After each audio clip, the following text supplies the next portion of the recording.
The GamerNode editorial staff is here after a rousing day 2 of E3 2013. You're going to make fun of me for saying rousing again? Oh, is that what that was? No, I was waiting for it. And we're... rousing, what a dick. So we're here at Fat Burger in downtown Los Angeles. We're going to talk about what we saw at the show today. Yeah. Meanwhile, I'm eating the triple XL pound. This is the pound and a half burger, and if I finish it, I go up on the wall. Where no one is right now. It's completely There's empty. no one up there. They've been open since March. So anyway, that's going to be happening concurrently with our games discussion.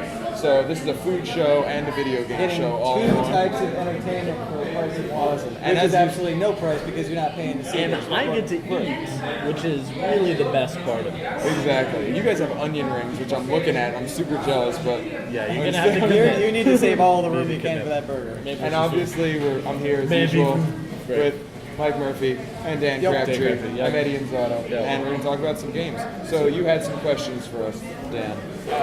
Okay, yeah. So we started out the day in a meeting room. Oh, we played Saints Row 4. Yes, we did. Do we need to put out like our schedule so that we I know, right? Well, actually, I do have it, so I'll get it out. Which was the open world segment was exactly what we played on the floor yesterday. Right. But the campaign, I was feeling like maybe this is an introduction for a new genre of games. Yes. Maybe not an introduction, because I feel like Swery and Deadly Premonition might be first. Yeah, and we came up with the B-movie game or the Triple B. Triple B. Because the AAA title, but it's sort of a B-movie Could also style. be called the satire genre as well.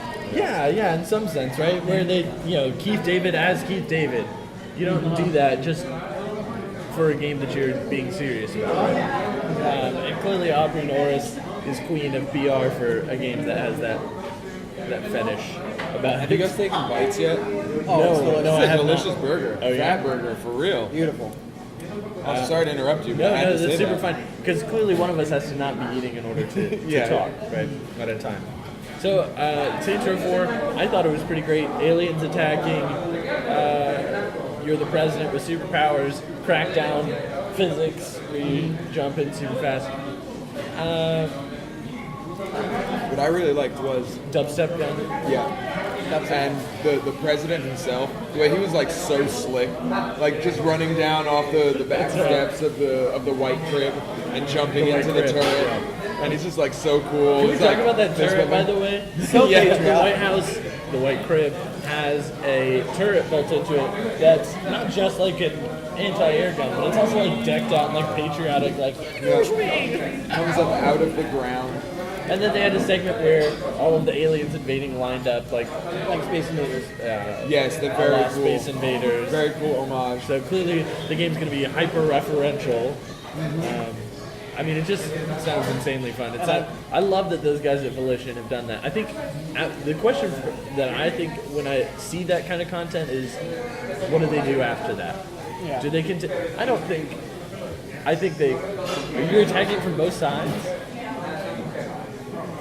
It seems like a dumb strategy, but okay. Well, no, because the thing is, with a burger this size, it falls out of the back.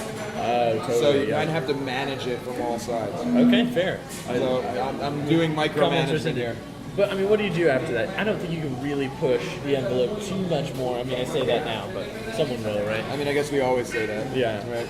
I don't think you can too much more in that direction, at least. Unless you could do something similar and just in a different vein. Giant Croc versus Mega Octopus, or any of those stupid Asylum production movies. I don't know. I think they pare it back now, though. I bet you they go back to Red Faction or something like that.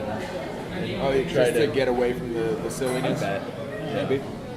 It depends on the success, I guess, of Saints Row. I feel like it's going to be huge simply because of how over the top and ridiculous it is, and how much they know that they're ridiculous. Yeah. The humor is so perfect. Like I They're love the choice. Like when you first walk up after the press conference, is that you have three choices. you you're just three people come up to you and you have three choices based on the trivia. The first one was perfect. It was like cure cancer or feed everybody in the world.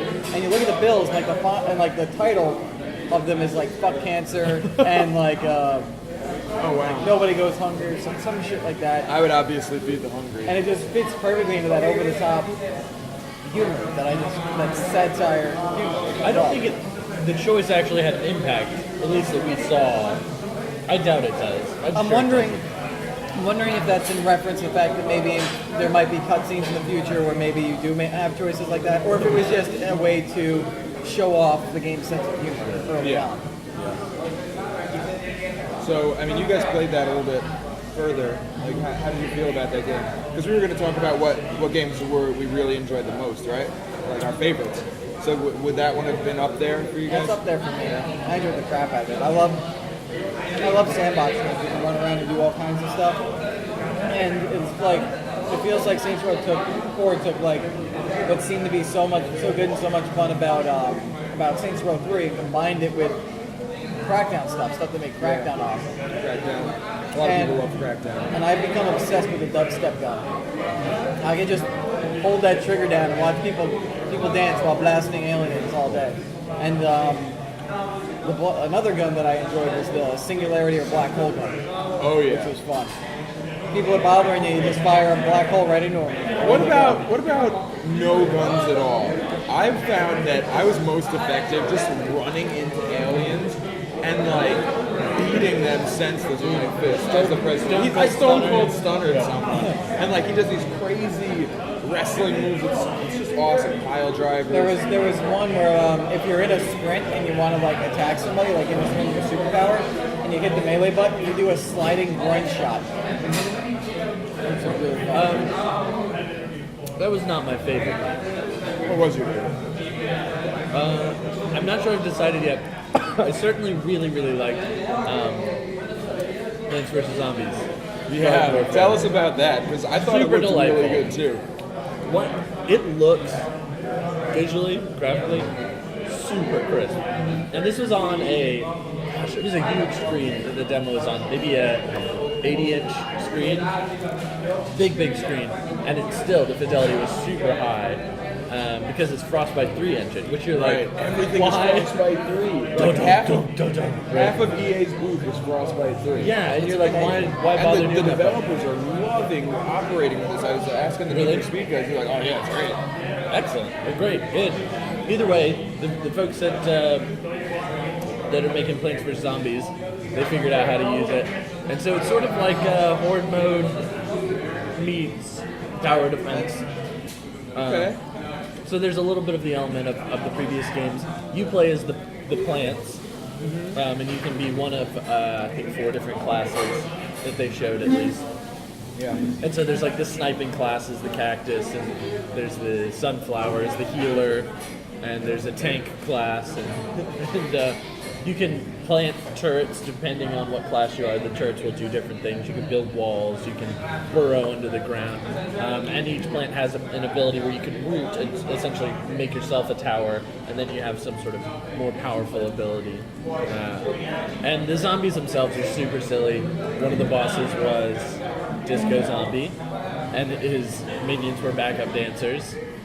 That's just a thing now, huh? Yeah. Just throwing different genres of music into games. Yeah. They didn't show much beyond that, except that the bosses really do escalate in size. So it almost feels like an MMO at times, sort of that PvE whatever feel. So I really enjoyed watching it. I think it's going to be, who knows when it's coming out. I think it's next gen. Although, let me also say this. I heard next gen thrown around a bunch today, even in context of a game that was not coming to Xbox One or PS4. So I feel like folks are still like, we can throw around next gen with this generation. I was saying to someone earlier, if you put it on Wii U, it's technically... You were saying that to me. next gen, yeah. So Kind of true. Eddie, what did you, what fancied you, what's your interest? Well, I played Dark Souls 2 today. So, I mean, if that counts, then I guess it counts. But And really, let's clarify, you lost at Dark Souls. So. yeah, Repeatedly. and then died a few times. Played against this boss that no one had beaten, except for the guy driving the demo, of course. And not even, I shouldn't even say of course, because he did it twice, you know, in all of E3 so far. But I got really close. But this isn't, it doesn't matter. It's not a competition. It's for like me to be good at Dark. It was a competition. I guess so. I wanted the shirt. I wanted the glory. And like now, because I just finished this burger in like no time. Wow. Challenge accepted, done. So exactly, same sort of thing.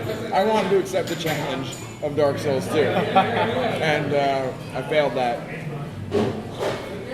But the game looks beautiful. It looks like there's an increased amount of attention to environmental exploration. There are like secret passages now. Like there's one area where you could make some gunpowder barrels explode and then the wall would open up. That sounded really neat. Yeah. And I spoke to the director, the game's director, and I asked about that, and he said, yes, we are actually focusing more on these sort of branching paths and deeper exploration, which is really cool. They have dual wielding now, and I mean, we could talk about the graphics and lighting, but I mean, suffice it to say, it looks way better. As of right now, there's still like a few bugs in the combat that I noticed, but that's because I'm a soul bro, so I'm gonna notice that stuff. But it'll all be fixed. It looks beautiful. Really excited. That's another one. You know what else was really great in Namco was the Pac-Man game, Pac-Man Championship. Oh yeah, I didn't get to go in there. It's excuse me, it's the same game. Escalating, accelerating Pac-Man. So you gather these dots, and then more ghosts appear, and they're a little faster. And you gather these dots, and more ghosts appear. Yada yada. If you gather enough, then you get the one that turns them all blue, and then you can eat them. Right. But it keeps getting faster and faster. So it's probably of any game that I've played on at E3, the one where I felt the most tension. Oh, okay. I haven't played Outlast yet. You haven't played that boss in Dark Souls. I haven't played that boss. Or Outlast. Outlast is it's a sick. similar sensation, though. I would imagine to the boss in Dark Souls, because you're trying to real fast through the Pac-Man stage, and towards the end it gets super frantic, and you're just like, oh my god! I mean, even regular Pac-Man, right? Yeah. I remember back in the arcade, like in the bowling alley, playing Pac-Man and like going crazy as a little kid, losing my mind. What else? What else did we see today? One that I enjoyed that Dan also got to see, but you didn't because you ran off the garage. Titanfall.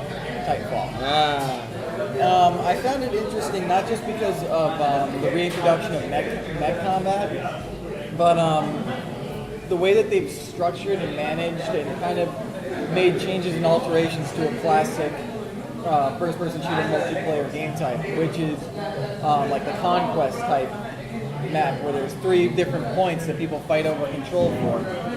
And in this game, which was like full players, they had a whole room hidden behind a curtain of respawn people playing the game. Nice. But in What did you addition to think the about that, players- by the way? The way that they revealed I that? thought that was a little cool. Maybe a little cheesy, but kind of cool at the same time. Cheesy and cool. So what happened was, in the demo, they had 2 screens, and they started playing multiplayer, and then they're like, oh, by the way, this is a live multiplayer match, and they like pulled back these curtains, and you can see, I don't know, 8 other folks playing on. Did it go dun dun dun dun dun? But I was kind of like, come on, guys. But what they added was, in addition to the actual players, they put in AI foot soldiers. Okay. So there's more people running around on the map, more things for you to kill. It makes things a little more frantic, a little more crazy. There's more. We got to be a lot more aware. And they also made sure there was a scaled point differential in experience. You only get 25 points for killing an AI because it's an AI. It's not as hard to kill as an actual person. And the whole 500 points for killing somebody else. And another thing was, the guy in my demo, his team lost the match by about like 2 points or something. But after the match, after their battleship was blown up, which is what you were fighting with the control points for, there was an epilogue to the match where everybody on the losing team had to hold out for, I think it was like 45 seconds for a dropship to show up. And then they had about 10 seconds to get to the dropship to extract and retreat from the battle. And if they did that, they got like an extra 4,000 to 8,000 experience. Which in reality is just sort of multi-phase, objective-based multiplayer, which has been done before. It's just kind of cool that they call it an epilogue, so it feels like it sort of has this trajectory like a campaign. And it's nice in that game type where typically once the match is over, it's over. It's different here now where they have that little bit of extra play, and it also gives the people who lose a chance to not want to rage so much as in traditional matches, because they can be like, well, yeah, we lost, but at least I got away and got a lot more. I got like a bunch more points and experience. I think the thing that was really neat about Titanfall, in the context of E3, not by itself, but in the context of E3, is that it's one of very few where they really let the game do the work. Right. As in, they didn't have a scripted path through a single-player campaign. Right. They didn't know how it was all going to pan out. They had, I mean, it was the point of the whole curtain poll was that it was a live match, and I think that says a lot that they're already at that point with these next generation consoles where they're like, yeah, we can do a live match, no problem. Yeah, that's cool. Yeah. I really liked Mad Max. I don't know how you guys really. I thought that was great. That, but the thing about it was the world to me felt so believable. Like I could get into that game and feel like I mean, that sounds so cliche, right? But a lot of times you're playing a game and you're like, oh, this is such a video game. But this Mad Max world was built in such a way that the physical properties of the world made me feel like it was tangible, and that's exactly what they're going for too. And like you see it, or in my case, I saw it and could feel it the second they opened up and they started driving the car down the sand and the smoke's kicking up. I'm like, wow, this feels really real. The suspension on those cars, the suspension. which by the way, you feel the weight of it. Just to back it up for a second, it's a third-person. Mostly driving game. Action adventure game, mostly driving. Yeah. It doesn't seem like it's a shooter. They showed no segments where you could actually just like aim with a gun, even though he has a shotgun. Yeah, it's primarily about the what do they call it, the Dune car or something. Like what do they call it? I mean, I think that the melee combat's also probably pretty important, right? I think that's the significant enough component. But yeah, man, tricking out those cars is clearly like why you do everything else, Absolutely. so that you can get the money. Absolutely. Because they had a huge menu of customization options. I wrote it down. Yeah, you do tires, chassis, weapons. You have the list there. I did. Engine, wheel, ramming, jump bucket. It was like a mutant. Your little helper guy. Right in the back of the car. And Toxie. Sniper rifle, which is mounted to your car. Harpoon, which you can shoot from your car to hit other cars. And you can pull parts of the other cars off, or you can pull yourself to the other cars. Was that a thing that happened also? Perhaps. What I really liked was the shotgun from inside the car. You'll get enemies jumping onto your vehicle, and you'll be able to just shoot your little sawed-off double barrel right through your window and blow the guy off. I think it did a little slow motion effect. And then later on, they drove next to another vehicle with the gas tank barrels or whatever. Right. You know, the ubiquitous explosive barrels in video games. It, like slows down. It's like, yeah, it was sick. I just had to. They also didn't didn't show it, but they said there was a thunder stick launcher upgrade option for the cars. So presumably you can launch the thunder stick is basically a stick with an explosive on the end of it, which you can also use in melee. Now, it's not only a stick with an explosive on the end, it's a spear that lodges into your enemies and then explodes. Really cool. So apparently you can shoot those. Yeah, from your vehicle. And the thing about the vehicle is when you're building onto it, the physical properties, the items that you're adding to the car, change the way it handles, you know, its engine strength versus versus its weight versus its handling, and every car takes on a pretty different look. From the parts that they were putting on, they were significantly aesthetically different. It almost seems like the game is made by guys who just really love cars. Like they have hot rods at home. They go and they tinker with them because there's clearly a lot of love in that system. And I really liked when they were talking about the terrain as well, because a lot of times you go off road in a racing game or a driving game, and you might slow down a little bit. But here they're talking about how rocks versus sand versus grass, the way it affects the vehicle and the suspension is going and the car slowing down. There are a few. They are invite only though, right? Wargaming. Wargaming will probably let you in. Where is that? I have no clue. Do you know where that is? No idea. I know what's You can happening. find out. Oh, okay. Look it up. Wargaming.net. They're having a party somewhere, and it's somewhere. And by the way, as I promised, my hand's a little dirty. By the way, your t-shirt is very cold. Oh, it's the second time I heard that. It's a good Do you shirt. feel proud of that? Yeah. Oh yeah. It's a great shirt. Since you made BioShock? I did. Yeah. Worked hard, you and Ken. It was mostly me. Okay. It was sort of a Netflix situation. You stole it. Was it Not kind of Netflix, a... or is it Napster? Yeah, there you go. I was going to say, was it more of like a Goodwill Hunting thing where, maybe one of the guys did all the work? The other guy came in. Get me here with your Harvard education, your goddamn degrees. All right, video games. Burgers, video games, parties. Another good game that I got my hands on was Arkham Origins. Oh yeah, you Batman really liked game. that too. It was we actually really good. left Murphy. Yeah. We left Mr. Michael here in Warner Brothers while we had to go cruise. Yeah, well, beating up thugs as Batman never gets old. Especially with the engine that Rocksteady created and that Warner Brothers Montreal seemed to make more fluid. I remember, I always felt that the combat in Rocksteady was perfect for Batman, but then I started countering and I don't know, Batman kind of seemed to get to the counters quicker, and he seemed to not be as stiff and rigid when he made the counters. What I heard was that in the middle of your animations, he'll more readily do a counter even if you're in the middle of an attack animation. Yeah, is that what you mean? Yeah, exactly. Okay, that's what I thought. Okay. Which I always felt so robbed when I was playing Arkham City. You're it was watch it when I saw the counter and I'd hit Y and then I get no love. Yeah. But even so, those games were pretty good about that, compared to other games. Oh yeah. But I actually just played Remember Me, that kind of ripped off that a little bit, and I was saying that it was nowhere near as smooth as Batman. So for it to get even better, it's an accomplishment.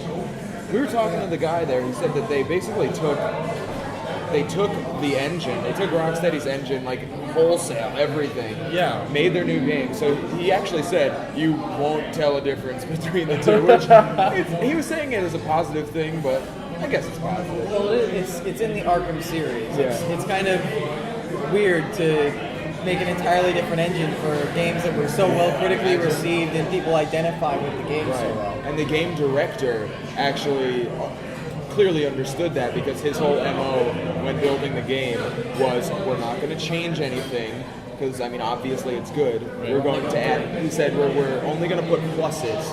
So only anything going we to can add, and then make whatever we add as good as what was already there. So aside from, I guess, the combat experience. That was one of those few instances that I've had so far where a writer for a game was willing to be here's some of the skin and bones of how we put it together. Yeah. You rarely hear, they're like, no, I just want to talk about end product. I just want you to focus on this. Yeah. But that was cool. I wish more people would do that. What was something else I liked? I saw Rise. Oh, was that on cool? the 360? How was that? And I learned more about it that was not apparent from just the regular video during the conference. So we saw a lot of QTEs. Presumably, that's the reason that you go to the thing. Yeah, exactly. But sometimes sometimes that does not happen. You get there and you're like, oh, okay, it's exactly what I thought it was. Well, on Ron, Assassin's Creed Black Flag, that was exactly That's what happened with me with Destiny too. So when I was actually sitting in there with Chavat Yuli from Crytek. I hope that's how you pronounce it. And he was really passionate about reward systems, which I am also passionate about. I actually used to have that blog about carrots and sticks. That's right, carrot stick go. Yeah. So he was saying that it's not really QTE, as you know, in the normal sense of the word. You know, it's not like a binary choice of either you win or you fail.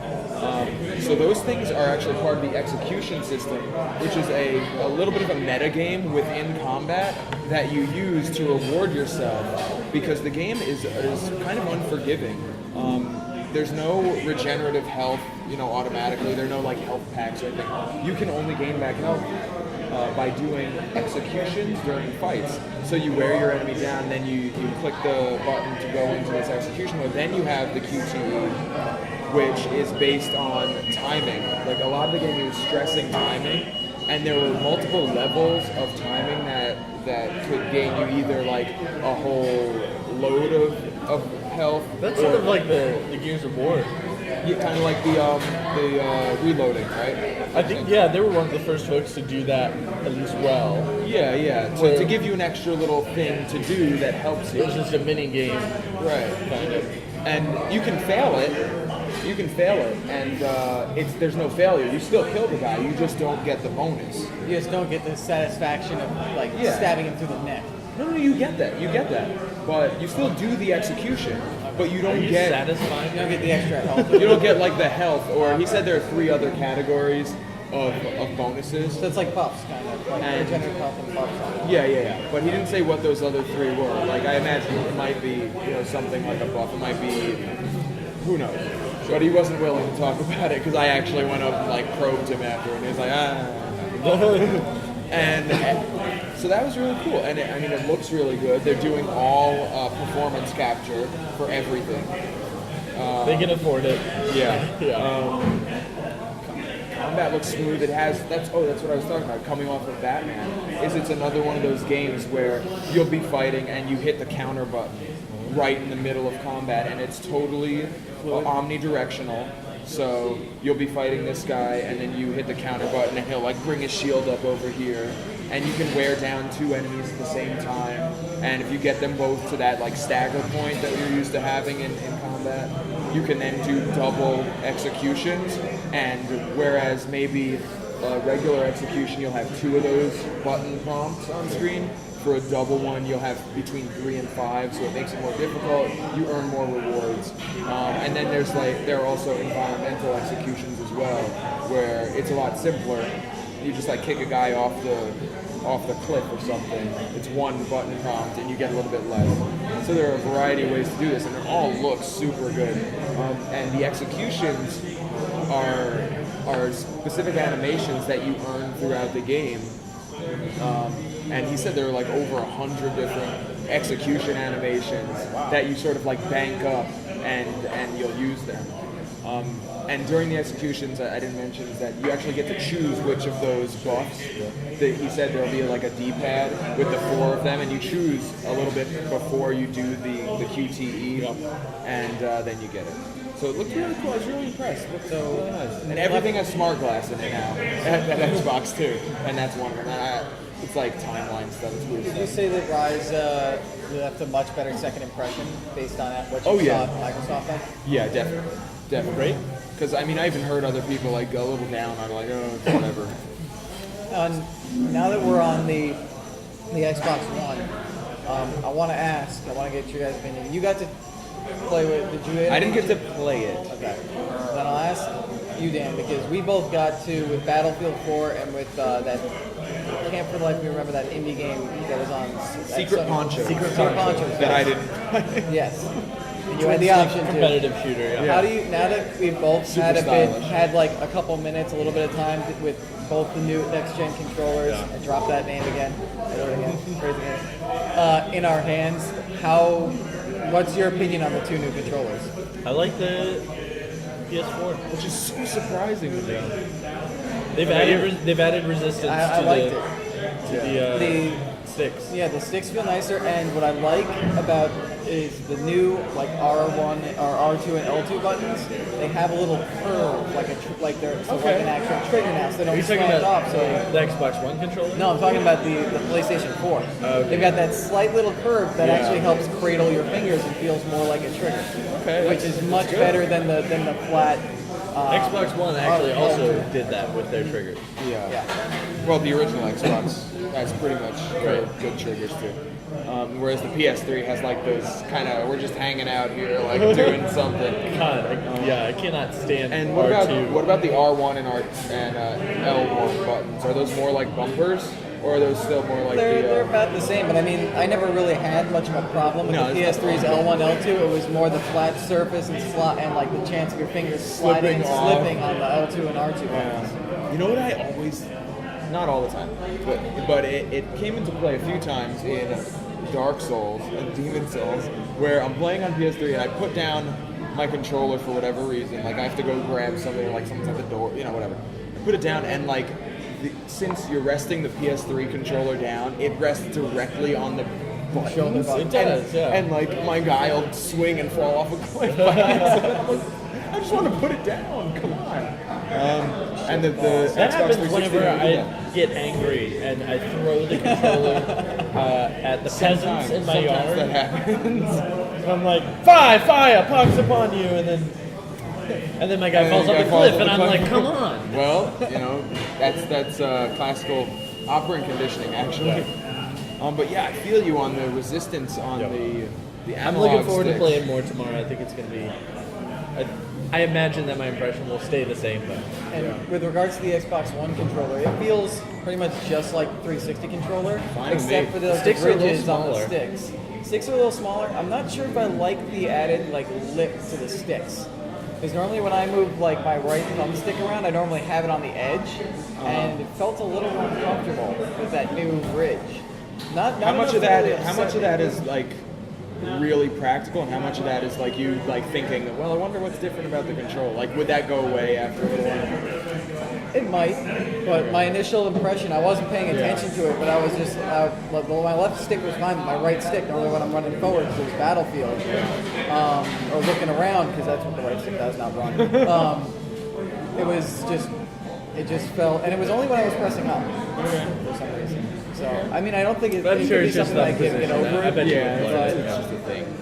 it pretty much just feels just like an Xbox 360. So and I think I'm gonna have more to say on this once I've played some games that aren't shooters. Okay. Is this your conclusive statement? No. for E3 right now? I think I will have that once I play Octodad. Okay. So we played Battlefield 4 Yes. for a good while, and saw a little bit of Call of Duty Ghosts. Okay. Call of Duty Ghosts also purports to, and we didn't see this, but purports to have a similar vein in its multiplayer, the adaptive environment. Right. So you And dogs. and dogs. So you're interacting with logs, I guess they showed in the demo. Okay. Interacting with a house that blows up or something. To me, Battlefield 4 has already won that contest. Unless Call of Duty Ghosts come out with something very unexpected later. Here's why. When you're in the middle of a Battlefield 4 online multiplayer match, one of the main objective points is at the top of the skyscraper. You take up an elevator, right? Okay. And your team can capture that and stay up there. The other team has the opportunity then to go to the basement of that building, take out the supports, and completely level the entire we saw skyscraper. that on the. And this is just one multiplayer level, so potentially you can. I mean, That's really all cool. of the environments are And- super destructible, and The thing is when you see that trailer, that multiplayer trailer, it cuts out like when the building you don't really collapses. realize why So that I thought, happens. okay, maybe it's right next to like a huge like body of water. It's just gonna fall into the water, and the map's gonna be the same, and we might have a little bit of rubble. But no, actually, there's so much of the building that it collapses into the water and actually creates like a pile of rubble over the water. Okay. So like which is where the new capture yeah, point and the new is. capture and the capture point, which is on the top of the tower, is where the rubble of the top of the tower was at the top of the I think Battlefield pile. really has a head start on that though, because they were always about Oh, the clearly. environment. Oh, yeah. since Well, the and they've been beginning. doing destructible cover Yeah, for exactly. years But I and just years, find yeah. it interesting that they've So reached the you're probably point now. definitely spot on with that. They're gonna win. I mean, that's where we're going with. Yes, you could keep doing the same, but developers are going to get bored if nothing else, right? And so they want a new challenge. They want something. I think that's sort of the next frontier in terms of competitive online multiplayer shooters, military shooters, which is a very specific genre, but it's also like the It's biggest a genre. giant. But it's so there's so much money tied up in that I think it's a very important thing for gaming. Even if I'm not going to participate in it really, because sort of past that day, but I think it's an important one and could be super cool, especially if Call of Duty gets on that board, because I think that they have the edge in terms of controls. I think people like the quick, quickness of it. It's very, very A little bit more. arcadey, like Right. snappy. So I think if they get on board with that, with Ghosts, and it, right now they've showed sort of, I don't know, small environmental interactions. If they do something like that, where it's like, hey, like multiple levels of play are being cleared out and changing, Like I think that's super cool. Gears of War has done that already. Gears of War 3? And Judgment? 3 and Judgment, I think, both had levels that, this one would sync, half the level would sync or whatever. So, but especially when you integrate it in objective-based gameplay. Yeah, and the fact that it has a lot of objective tactical moves, too. Like in Gears of War, is more like a gimmick more than anything, right? It's like a fighting game. It changed the way that you played, but there wasn't a tactical option there. This is like you can initiate that in order to achieve a strategic goal, Right. which is, to me, that's bonkers.net. Also, playing with all of the